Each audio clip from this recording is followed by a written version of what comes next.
Okay, so the iPhone 18 is on the horizon now, and we're getting closer every day, so I figured I would jump in and give some of my thoughts towards the rumors, leaks, and any other information that has come out about this device.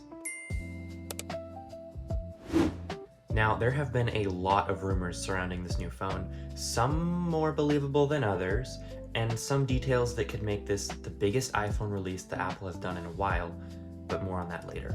I want to start with something a little more simple, like the colors. It seems like we get brand new colors every year at this point, and looking at the colors of the iPhone 17 last year, it's not crazy to assume they'll do something big again. This year, the rumored colors are a dark red, a beigeish brown, and purple.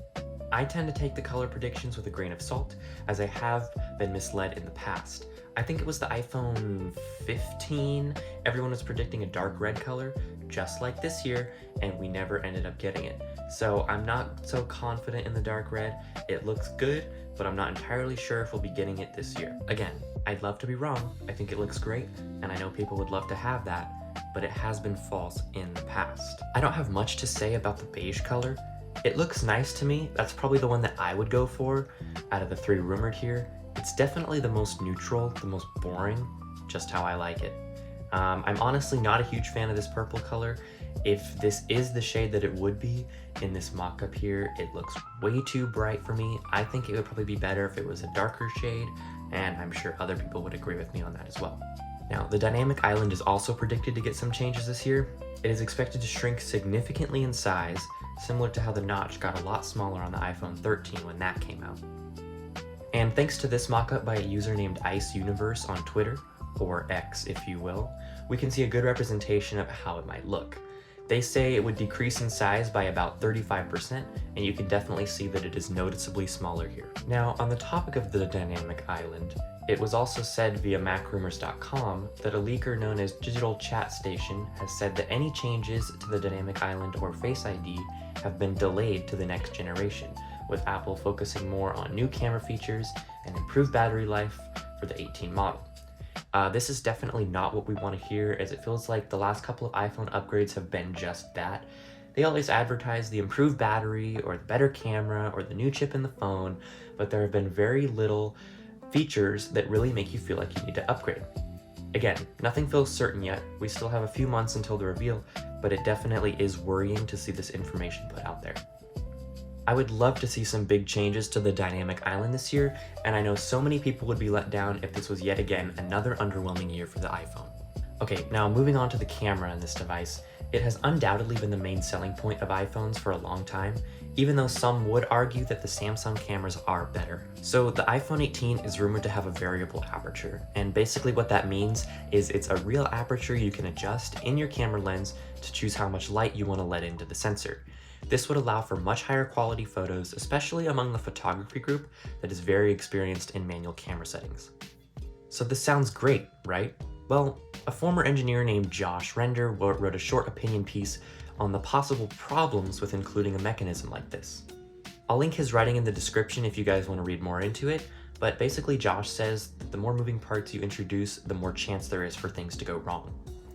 He also mentions the mechanism would significantly impact the look of the phone and may even lead Apple to make some sacrifices in other areas to compensate for the larger camera.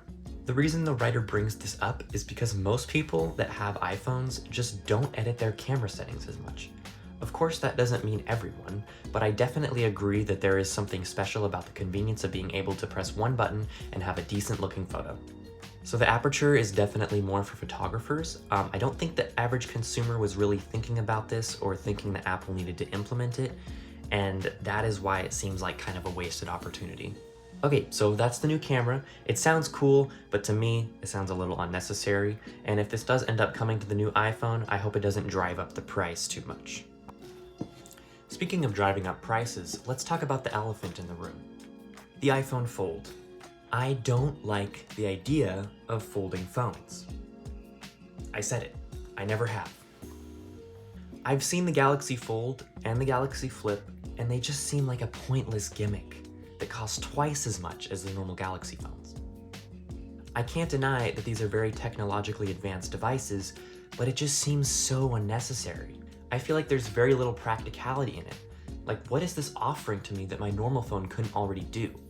But don't listen to me, I don't own one after all, and I have no desire to own one, but now Apple is supposedly testing the waters by introducing their own version of the folding phone.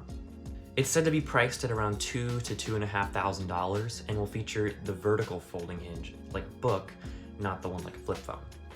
Some say it will have a creaseless display, others say there will be no Face ID and it will be going back to Touch ID, and this is where the folding phone confuses me.